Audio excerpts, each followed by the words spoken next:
నిన్నటి రోజున ఆంధ్రప్రదేశ్ రాష్ట్రంలో సువర్ణ అక్షరాలతో లిఖితమైనటువంటి రోజుగా మనము పరిగణించవచ్చు. ఎందుకంటే మన రాష్ట్ర ముఖ్యమంత్రి నారా చంద్రబాబు నాయుడు గారు ఎన్నికల సమయంలో ఏదైతే వాగ్దానం చేశాడో సహజసిద్ధమైనటువంటి ప్రజల ఆస్తి ఇసుకను ఫ్రీగా సప్లై చేయడం జరుగుతుందని ఆయన ఆ రోజు మాట ఇచ్చారు. ఆ మాట మేరకే మరి ప్రభుత్వం ఏర్పడిన నెల రోజుల్లోనే సహజసిద్ధమైనటువంటి ఇసుకను ఫ్రీగా చేయడం అనేటువంటిది జరిగింది.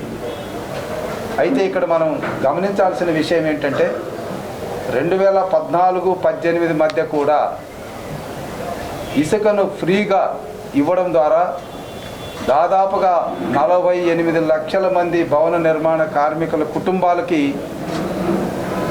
ఆర్థిక భరోసా ఇవ్వడం అనేటువంటి జరిగింది. సంవత్సరానికి 280 రోజులు పైగా భవన నిర్మాణ కార్మికులకి ఆ రోజు పని దొరికింది. అంతేకాకుండా ఇల్లు నిర్మించుకునే వాళ్ళకి 5 లక్షలతో ఇల్లు నిర్మించుకుంటే దాదాపుగా ఒక 20-30 వేల రూపాయల్లోనే ఇసుకతో ఇల్లు పూర్తయ్యేటటువంటి పరిస్థితి ఆ రోజు ఉండేది. కానీ జగన్మోహన్ రెడ్డి వచ్చిన తర్వాత ఫ్రీగా ఉన్నటువంటి పాలసీని టెండర్ల ద్వారా తన బినామీ సంస్థకు ఇవ్వడం ద్వారా ఇసుక యొక్క ధరను ఆకాశాన్ని అంటించాడు. అంటే 5 లక్షల ఇల్లుకి 3 లక్షల వరకు ఇసుక కోసమే ఖర్చు పెట్టినటువంటి వైనాన్ని మనం చూసాం. అంతేకాకుండా భవన నిర్మాణ కార్మికులు దిక్కు తోచలేనటువంటి పరిస్థితుల్లో వలస కార్మికులుగా మారారు. ఎన్నో లక్షలాది కుటుంబాలు కనీసం వాళ్లకు 100 రోజులు కూడా పని లేనటువంటి పరిస్థితులు వచ్చాయి. అదేవిధంగా రియల్ ఎస్టేట్ మొత్తం కూడా దెబ్బతినింది. మనం చూస్తే విజయవాడ నుంచి గుంటూరు వరకు రోడ్డు పక్కన అనేక బిల్డింగ్లు నిలబడిపోయాయి. సో దీనికి అంత కారణం ఏంటంటే భవన నిర్మాణంలో కానీ కన్స్ట్రక్షన్లో కానీ ఏ రకమైనటువంటి అభివృద్ధిలో కానీ ఇసుక అనేది ప్రాధాన్యత కూడుకున్నటువంటి అంశము. అటువంటి ఇసుకను తన దోపిడీ విధానం ద్వారా తన అనువాయులకి ఇవ్వాలనేటువంటి ఉద్దేశంతో ఆయన జేపీ వెంచర్స్ అనేటువంటి సంస్థకు కట్టబెట్టి జగన్మోహన్ రెడ్డి గారు దాదాపుగా వాళ్ళు చెప్పినటువంటి కుంటి సాకులు, అంటే వర్షం వచ్చింది మేము ఇసుక తీయలేకపోయాము, లేదా వరద వచ్చింది మేము ఇసుక తీయలేకపోయాము అన్నటువంటి కుంటి సాకులకి ప్రజాధనాన్ని 800 కోట్ల రూపాయలు వాళ్ళకి కట్టబెట్టాడు. 5 సంవత్సరాల్లో దాదాపుగా 50,000 కోట్ల పైగా ఇసుక దోపిడీ జరిగిందన్నది వాస్తవం. సో అలాంటి దోపిడీ నుంచి ప్రజల ఆస్తిని కాపాడి ప్రజలకే చెందే విధంగా చేయడం అనేది చంద్రబాబు నాయుడికే దక్కింది.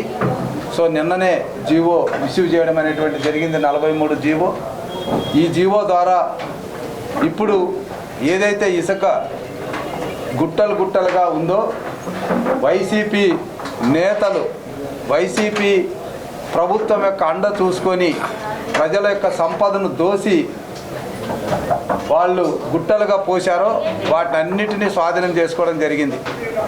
ఇప్పుడు ఆ ఇసుకను కేవలం రవాణా ఛార్జీలు లోడింగ్ ఛార్జీలతో ప్రజలకు ఫ్రీగా అందించడం అనేటువంటిది జరుగుతుంది. కాబట్టి ఇప్పుడున్న అంటే వైసీపీ నాయకుల యొక్క ధనాహంకారానికి బలైనటువంటి ఆ ఇసుక గుట్టలు ఇంకా మనకు 1 సంవత్సరం పాటు లేదా వీలైతే 2 సంవత్సరాల పాటు దాదాపు 10 లక్షల గృహాలకు అవసరమయ్యేటటువంటి ఇసుక ఇప్పుడు మనకు లభ్యమైందంటే మరి ఎంత ఇసుకను వీళ్ళు దోపిడీ చేశారో మనకు అర్థమవుతుంది.